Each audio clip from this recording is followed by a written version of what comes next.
খুবই দুঃখজনক হলেও ঘটনাটা সত্য। একটি শিশুকে বাঁশের কঞ্চি দিয়ে বেধড়ক পিটিয়ে শরীরের বিভিন্ন স্থানে ক্ষত করে আপনার মুমূর্ষু করে ফেলে। তারপরে তার পরিবার যখন ওই শিক্ষকের কাছে জানতে চায় যে আমার বাচ্চাকে এভাবে কেন নির্মমভাবে মারা হয়েছে, তার পরিবারকে আপনার চাঁদাবাজ, তার 7 বছরের ছেলেকে চাঁদাবাজ আখ্যা দিয়ে যে আপনার 7 বছরের এই শিশুটা আমার কাছে 50,000 টাকা চাঁদা দাবি করেছে, এই আখ্যা দিয়ে উল্টো গালিগালাজ করে অপমানিত করে জনসম্মুখে তারপরে স্কুল থেকে তাড়িয়ে দেওয়া হয়।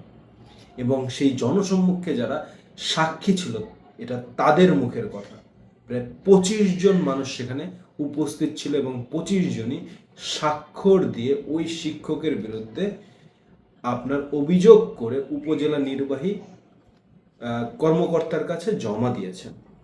বাট ঘটনাটা হলো, স্কুলে বাচ্চারা যায় শিক্ষা গ্রহণ করতে, আর সেই জায়গাটাকেই যদি আতঙ্কের জায়গা তৈরি করা হয়, আমাদের জাতি কখনোই শিক্ষিত হবে না।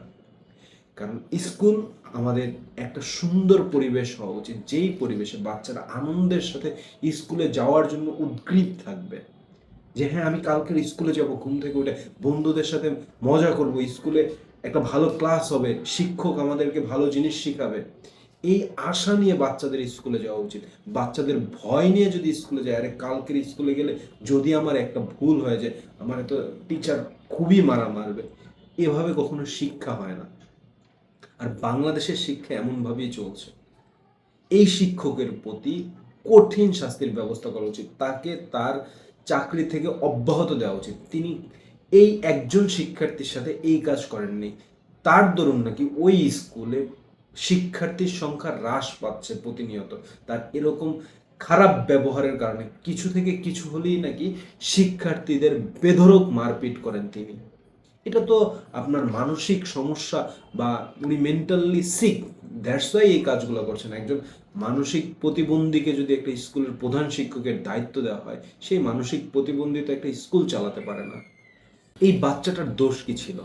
আমাদের ছোট নদী, তাকে এই ছড়াটা লিখতে দেওয়া হয়েছে, সেই ছড়াটা লেখাকালীন অবস্থায় সে কিছু বানানে সামান্য ভুল করেন, এর জন্য তার শিক্ষক, তিনি আবার ওই স্কুলের প্রধান শিক্ষক, বেধড়ক মারপিট করে। আরে ভাই, একটা ছেলে তো ভুল করবে, ও তো শিখতে গেছে স্কুলে, নাকি ও আপনাকে শিখাইতে গেছে? ও যদি সব 100% অ্যাকুরেট পারতই, সেক্ষেত্রে স্কুলে যাওয়ার তোর প্রয়োজন হতো না, তাই না?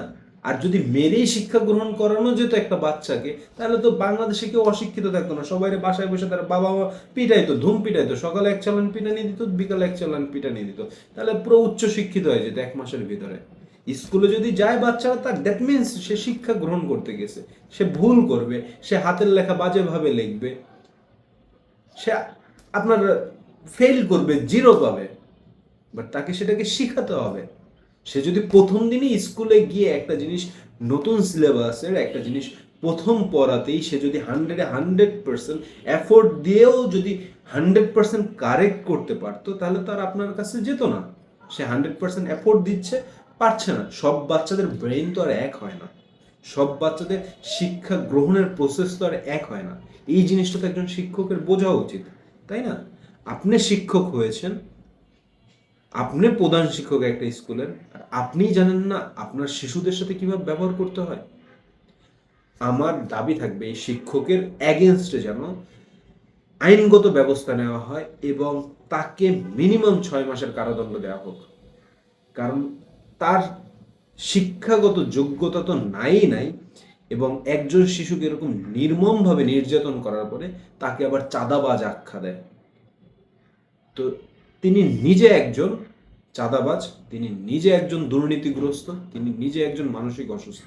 দ্যাটস ওয়াই তিনি এই কাজগুলো করতে পারেন। আর একজন চাঁদাবাজ, একজন দুর্নীতিগ্রস্ত, একজন অসুস্থ মানুষ প্রধান শিক্ষক হিসাবে চাকরি দেওয়ার পিছনেও যারা আছে, তাদেরও ব্যবস্থা নেওয়া উচিত।